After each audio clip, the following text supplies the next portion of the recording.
Ralph Adolphs e David J. Anderson. Durante os últimos anos, o campo da neurociência tem tentado descobrir as bases neurais de um amplo espectro de fenômenos mentais, que vão desde a percepção, ação, cognição, motivação e emoção.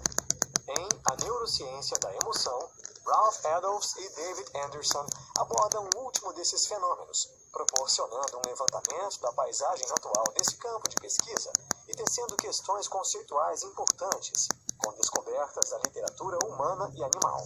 Se você procura entender o relato excelente e atualizado da neurociência emocional, este é o primeiro passo.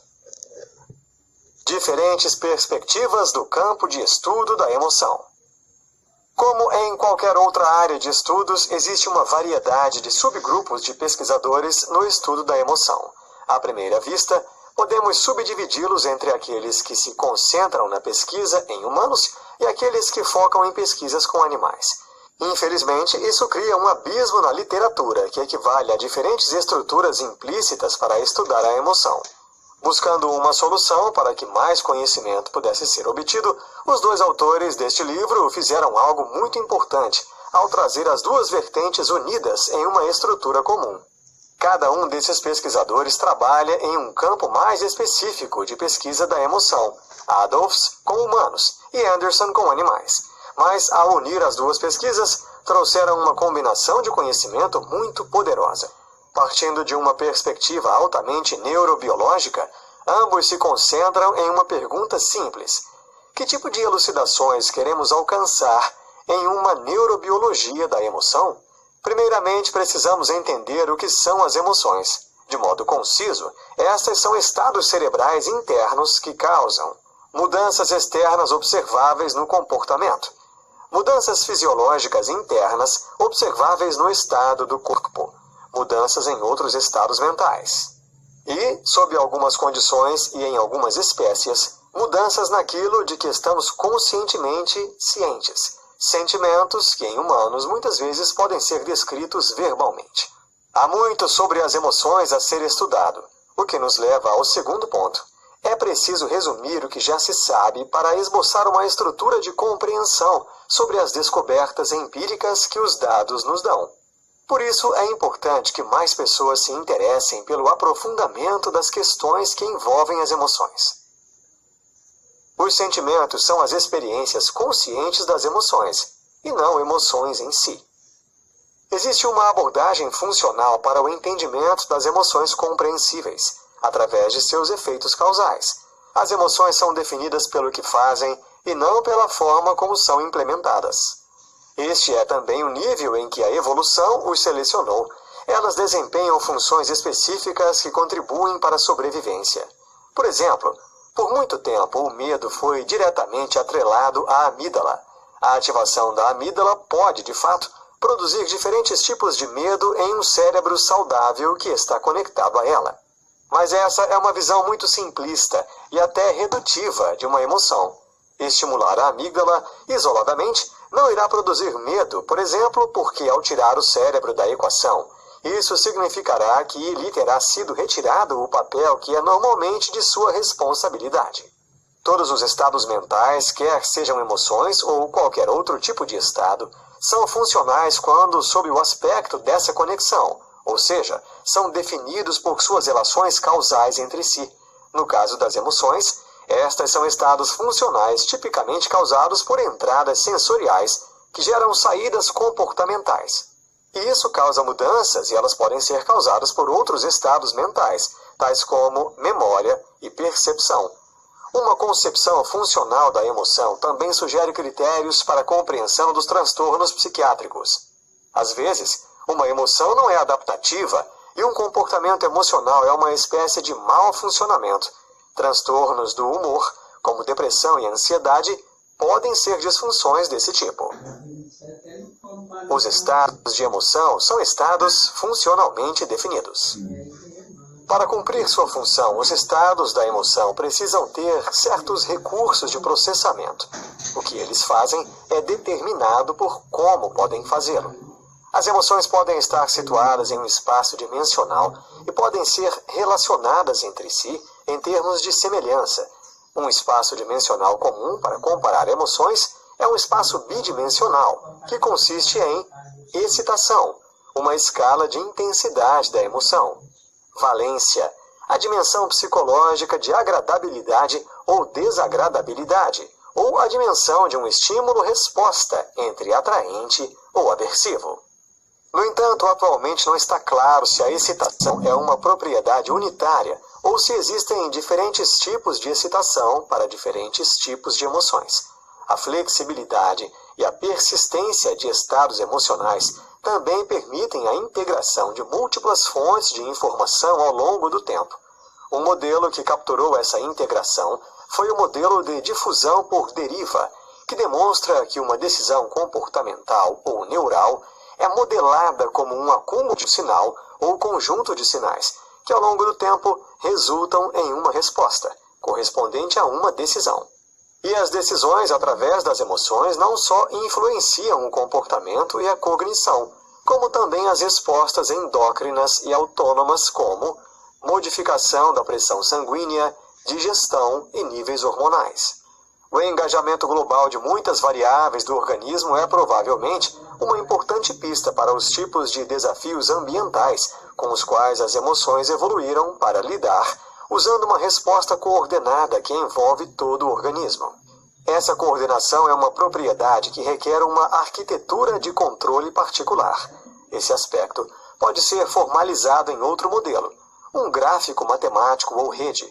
Esses exemplos destacaram o poder de identificar propriedades de emoções que podem ser capturadas em modelos computacionais. As emoções mostram automaticidade, que tem sido historicamente justaposta ao controle volitivo e esforçado do comportamento. Uma dicotomia sintetizada em teorias clássicas de processo dual, e enquanto isso, o aspecto sociocomunicativo das emoções, característica onipresente nas expressões faciais, torna a análise de sua função consideravelmente mais complicada. As disciplinas que constituem a neurociência da emoção. Tanto a neurobiologia quanto a psicologia são necessárias para construir uma ciência da emoção, mas essas duas disciplinas costumam usar termos e abordagens diferentes. Muitos estudos misturam níveis e terminologia. Por exemplo, um erro comum é fazer uma inferência injustificada, igualando uma medida neurobiológica e um conceito psicológico. Por exemplo, ativação da amígdala equivalente a sentir medo, e em seguida usar essa falsa equivalência como parte de uma explicação científica. Por isso, as duas principais subdisciplinas da neurociência são a neurobiologia de sistemas, o nível mais comumente usado para investigar emoções em animais, e a neurociência cognitiva, o nível mais comumente usado para investigar emoções em humanos. Um conceito central nos estudos neurocientíficos da emoção é a noção de um mecanismo causal. A neurociência molecular, celular e de sistemas usa métodos experimentais de intervenção que testam a necessidade e a suficiência, a fim de determinar se uma correlação entre a atividade neuronal e um comportamento ou estado reflete uma relação causal entre elas. Já a neurociência cognitiva está desenvolvendo ferramentas computacionais para extrair inferências causais de dados correlativos em casos em que os experimentos intervencionistas são difíceis de realizar, como em humanos. As investigações em neurociência ocorrem em diferentes níveis de descrição, ou seja, em escalas de organização biológica. Existem muitas ferramentas diferentes usadas pelos neurobiologistas, que têm resoluções diferentes no espaço e no tempo. A neurociência de sistemas se beneficiou de uma explosão no desenvolvimento de ferramentas baseadas na genética para marcar, mapear e manipular circuitos neurais, incluindo optogenética, quimiogenética e imagens de cálcio. Essas ferramentas são úteis em organismos modelo genético, como vermes, moscas e camundongos, mas atualmente são difíceis de aplicar em sistemas geneticamente menos tratáveis, como ratos e macacos, embora isso esteja mudando gradualmente. A realidade é que a pesquisa e a aplicação terapêutica dessas ferramentas em humanos ainda estão muito distantes. As investigações da neurociência cognitiva e de sistemas também analisam o cérebro em diferentes níveis de abstração, que correspondem a descrições mais abstratas versus menos abstratas, em vez de descrições fisicamente microscópicas ou macroscópicas. A importância de estudar a neurociência da emoção em animais. A optogenética não é exclusivamente uma técnica para ativar neurônios artificialmente, nem uma técnica para imagens da atividade neural. Ela também pode ser usada para silenciar ou inibir reversivelmente populações específicas de neurônios. Juntas essas ferramentas, em conjunto com métodos farmacogenéticos para ativar ou inibir tipos de células neuronais, permitem testar a necessidade e a suficiência de populações de células específicas para comportamentos particulares ou estados internos em animais.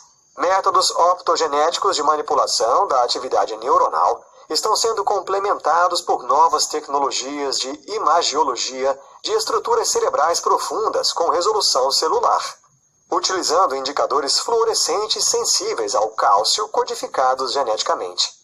A aplicação desse conjunto de tecnologias torna possível registrar e reproduzir padrões de atividade neuronal espacialmente precisos, associados a um comportamento ou estado interno específico. A relação entre os estados de emoção e outros estados internos, como motivação, excitação e impulso, por exemplo, podem ser estudados em animais, mas alguns pesquisadores definem emoções como estados subjetivos, que só podem ser estudados em humanos, o que limita esse campo de estudo. O futuro dos estudos de imagem por ressonância magnética. Existem exemplos claros de ligações entre emoções e regiões do cérebro em humanos a partir de estudos de lesão e estimulação elétrica.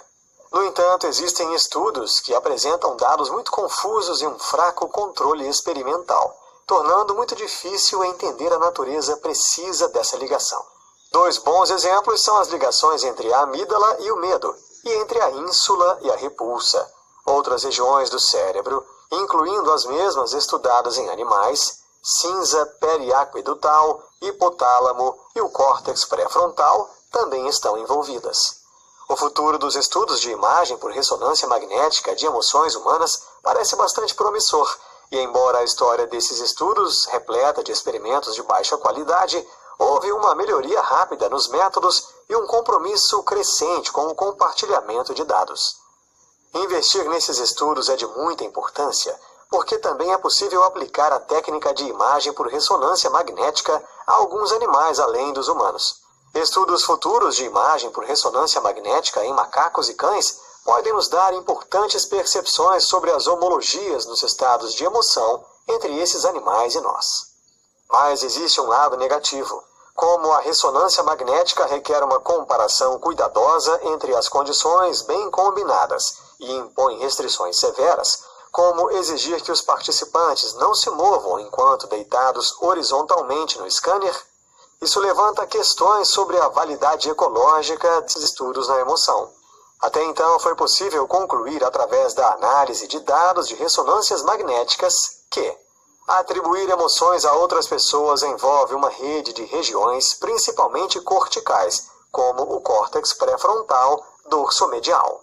A experiência consciente das emoções ativa estruturas que representam estados de nosso próprio corpo, como a ínsula.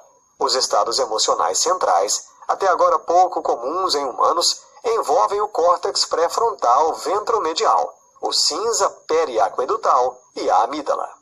Embora seja muito difícil separar diferentes aspectos do processamento da emoção, como realmente ter uma emoção, vivenciar conscientemente a emoção e pensar sobre ela, isso pode ser feito se compararmos os resultados de muitos tipos de estudos, não ignorando a comparação dos estudos de emoções em humanos e animais.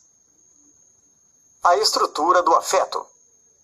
A maioria das teorias da emoção se concentra na experiência consciente da emoção, que engloba vários tipos de conteúdo consciente. Essa consciência é referida como afeto ou sentimento. O próprio termo sentimento enfatiza uma grande quantidade de experiências conscientes que vão além das emoções, como cansaço, fome e sede, por exemplo, mas podem ser distinguidas de outras experiências perceptuais no âmbito da cognição, ou seja, do pensamento. Uma experiência típica da consciência humana requer que ele esteja acordado e consciente de seu próprio corpo. Uma experiência típica da consciência humana requer que a pessoa esteja acordada e consciente de seu próprio corpo, com um impulso para se comportar de uma maneira específica, com crenças sobre o mundo e sobre si mesma. Essa é basicamente a diferença entre os níveis de consciência humana e animal.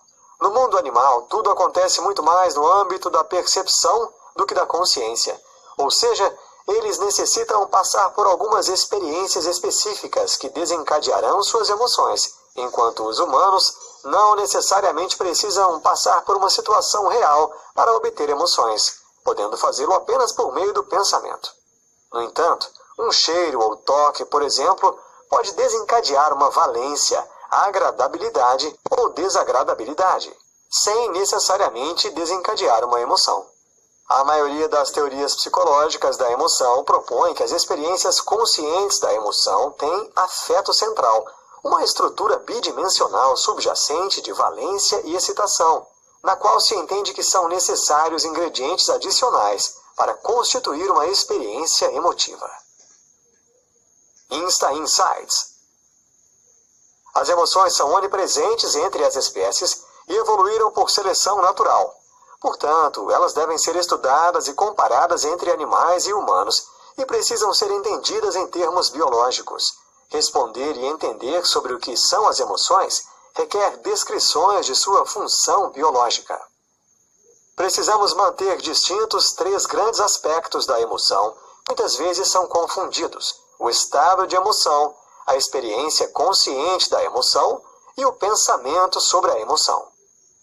As emoções podem ser estudadas sem a necessidade de estudar os sentimentos subjetivos. Uma ciência da emoção pode, portanto, prosseguir sem a necessidade de medir relatos verbais ou lidar com as teorias da consciência.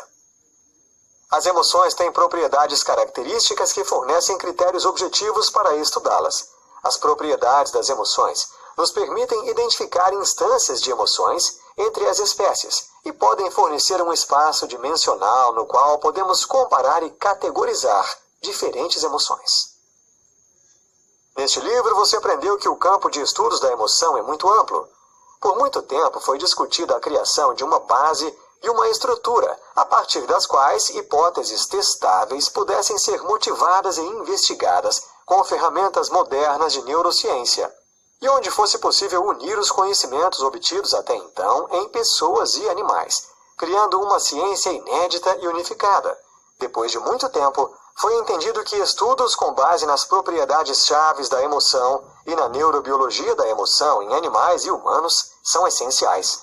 As premissas científicas fortes ganham mais força à medida em que mais evidências são coletadas, permitindo a criação de novas estratégias para o estudo das emoções que podem mudar o futuro. Gostou e quer Ralph Adolphs e David J. Anderson.